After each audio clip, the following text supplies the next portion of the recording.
Fire Emblem Path of Radiance ended on a very big cliffhanger, so no one was truly surprised when a direct sequel was announced for Nintendo's Wii during the 2006 E3 press conference. This next home console entry is Fire Emblem Radiant Dawn, the 10th game of the series and the 4th American release, which came out November 11th, 2007. This is also one of the first Wii games to not feature any sort of motion controls. The default control scheme is to play with the Wii Remote held sideways. But the game does feature multiple controller options. I personally prefer to use the Classic Controller Pro. Anyway, more than any title before it, Fire Emblem Radiant Dawn was, and still is, a very divisive title among fans. Some herald it as the best of the series with its massive scope and scale, and others utterly despise it, faulting the game for its lack of innovation over its predecessor, its punishing difficulty, and the lack of development for new characters. So with all that said, let's get right into it. Radiant Dawn once again takes place on the continent of Tellius, 3 years after the events of Path of Radiance, with political tensions between the various nations being at an all-time high. As this is a sequel to Path of Radiance, I will try to keep specifics to a minimum. The Kingdom of Dane, which was once the enemy nation from the previous game, has now been humbled and crippled after Ike and crew cleaned house last game. Now the people live under the sovereignty of the Benyon Empire, whom have taken upon themselves to oppress and cruelly rule over Dane. The game begins by showing off another spiffy CG cutscene featuring the two young leaders of the Dawn Brigade, a group of individuals who stand against Benyon. These two leaders are the silver-haired maiden Micaiah and returning character Soth.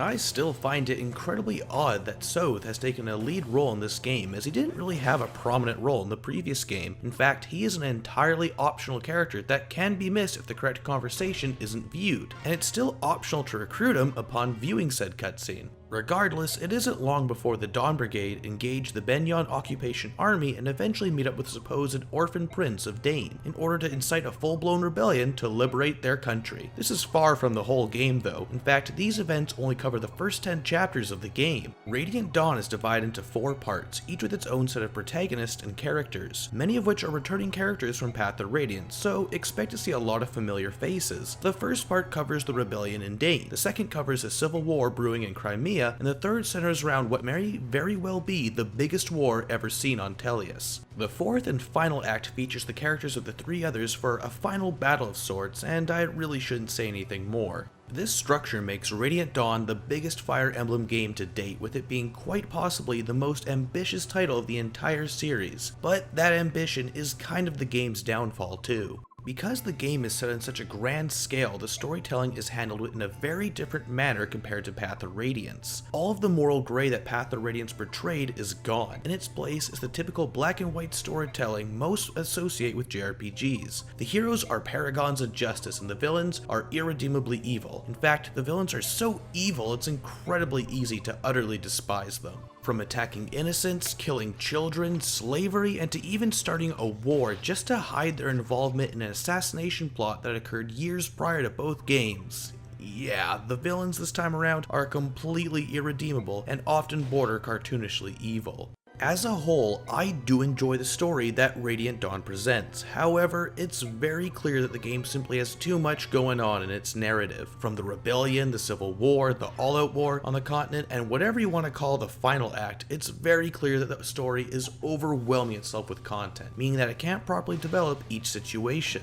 Most of these plot points would be the entirety of a Fire Emblem game on their own. Path of Radiance's storytelling works so well because it focuses on the people at the heart of the conflict, and fully fleshes out each situation that the characters found themselves in. Here, it feels like each story segment gives you the flash notes and then moves on.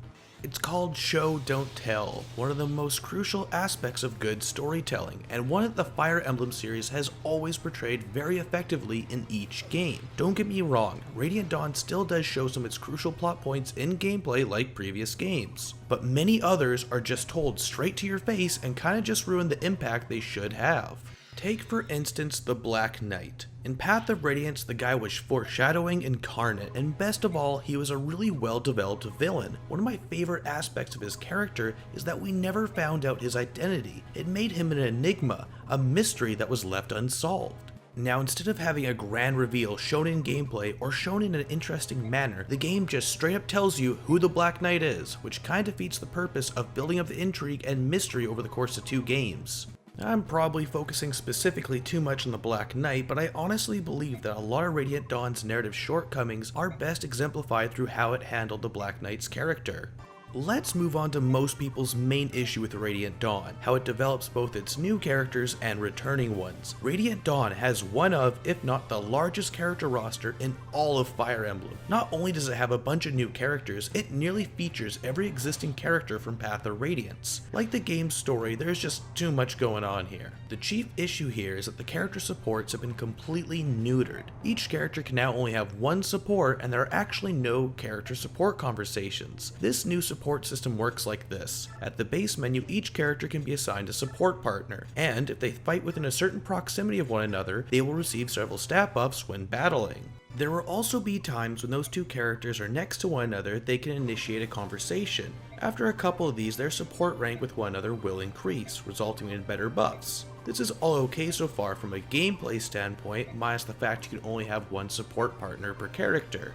But from a character standpoint, this system sucks. All of those conversations the characters have with one another are simple little generic quips of dialogue. Because of this, the only time these characters will talk is during info conversations. But because the roster is so huge, each character only gets one or two maximum. This results in anyone who isn't crucial to the plot getting incredibly minuscule amounts of development, which in turn gives you, the player, little reason to care if they die, and they will die. An issue many have with this game is the difficulty, and from the get-go I can understand why. This game at no point holds your hand. Radiant Dawn is not really meant for newcomers to the strategy RPG genre or Fire Emblem in general. This game is very much a sequel in terms of story and gameplay. The game doesn't even really have a tutorial, it kinda just starts right away. The game has the expectation that you have played Path of Radiance prior. You can even import your save file from a GameCube memory card for a variety of nice bonuses.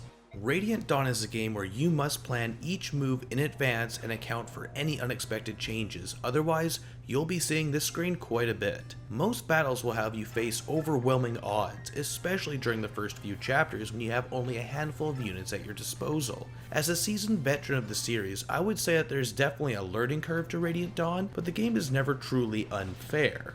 What made the game difficult for me was how long battles could go on for. Some chapters can take well over an hour.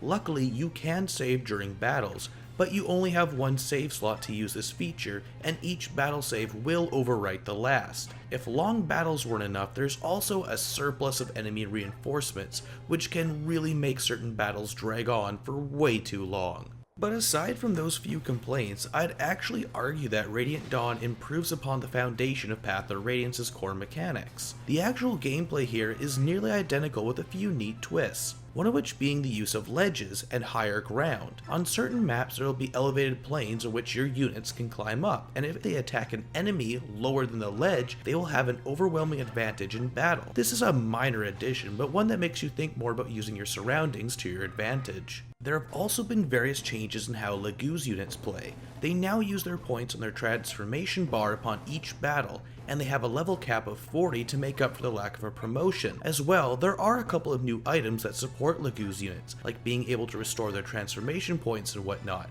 There are also a couple of new Lagu's unit types like the Black Dragon and the Wolf Clan. On the Bork side of the equation, regular units play identically to how they did previously, although there have been a couple of tweaks. For instance, certain classes like the Wyvern Rider use axes instead of lances, and now crossbows can be used, giving archer units a close quarters option in battle. Some of the bigger shakeups to gameplay include how healing items and weapons have increased durability, giving them more uses before they break, making managing each unit's inventory slightly easier. The biggest change for regular units is there is now a second tier of promotions, which pretty makes whoever promoted a near god on the battlefield. Seriously, these new promotions are devastatingly powerful, and grant some stupidly powerful skills, like super critical hits or attacking 5 to 7 times. Speaking of skills, there have also been many more added into this game, and they function just like they did in Path of Radiance, and are once again assigned in the base menu. As well, bonus EXP returns, which is a very welcome return. There are even a couple of battles that occur later on in Part 3 that will force you to fight some of your units from Parts 1 and 2, which was a unique twist and one that I felt added a new sense of tension on the battlefield. As well, there are a few battles that place many computer-controlled units under your command. You can't directly control them, but you can give them general orders. This was also in Path of Radiance, but was only used once or twice. Overall, the returning strategical gameplay is great, and in some ways has been greatly improved upon, but like I said, it's not without some faults, those being how long some battles can stretch themselves out for thanks to an absurd amount of enemy reinforcements. As well, I found that some chapters almost felt like filler, not really having much going on and just existed for the sake of having another chapter to extend your playtime.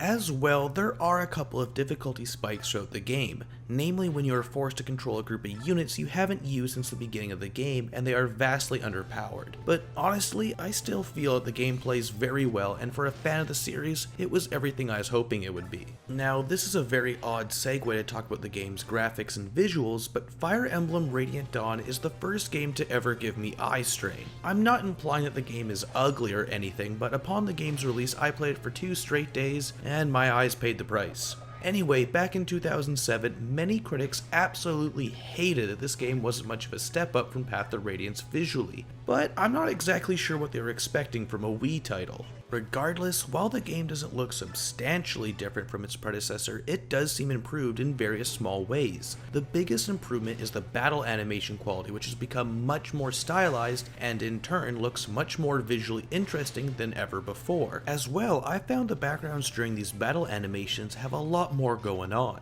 Another visual improvement is how each playable character unit looks much more distinct and unique than they did in Path of Radiance. Of course, there are still a couple generic ones, but the majority of characters each look distinct when fighting. As well, the unit models on the maps also look a great deal better than they did in Path of Radiance and have better overall animation quality.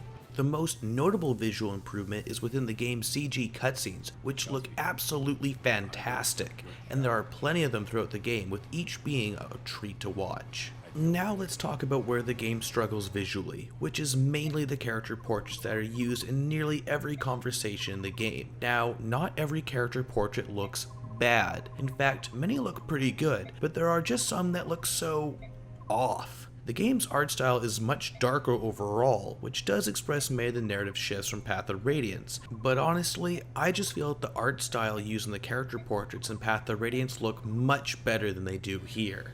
On the sound side of things, I'd say that Radiant Dawn carries the series' tradition of having excellent music, although I would argue there aren't that many memorable tracks, but the music does a great job at setting up the proper mood and atmosphere for key moments in the story and the various battles you will be partaking in.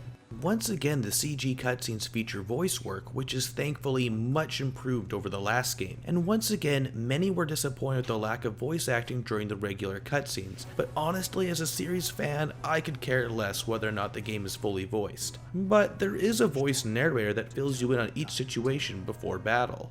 As a whole, I feel that Fire Emblem Radiant Dawn is another great game, provided you have played Path of Radiance, or at the very least another game in the series prior. This game makes no concessions to newcomers and is very much a hardcore Fire Emblem experience, and as a hardcore fan, I really enjoyed my time spent with Radiant Dawn. Although I feel the storytelling isn't as good as Path of Radiance's or some other games in the series, and despite the overall story being slightly weaker, I'd still say that Radiant Dawn's story was a satisfying conclusion to the Tellius saga. Honestly, if they were better able to flesh out the new characters, I'd probably be less harsh on the overall story, but the characters are also what holds each game in the series together.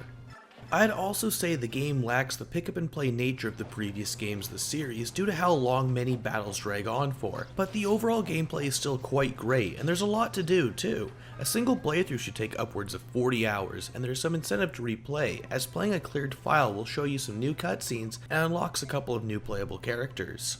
So, in conclusion, I'd say Radiant Dawn is another great game worthy of your time and money, but once again, I wouldn't necessarily recommend it for the high online prices that, like its predecessor, it commands. If you can find it for under $40 to $50, I'd say it's worth it, but ultimately, that's your choice to make. Well, that's all for now. Stay tuned for the next part of this Fire Emblem retrospective, in which I'll be looking at the series' roots in my review of Fire Emblem Shadow Dragon. As always, it's been Darren the Gaming Pilgrimage. Till next time. Hey everyone, thanks again for watching. Be sure to let me know in the comments how you feel about Radiant Dawn, as I know it's a very polarizing game, with everyone having a very different opinion of it. Anyway, over to my buddy Andy's channel at Sleeping Forest, I've helped him go through a playthrough of Drakengard 3. So if you're interested in any of that, there's a video right here that you can click that'll take you right over to his channel where you can see a vast part of our playthrough. Anyways, until next time.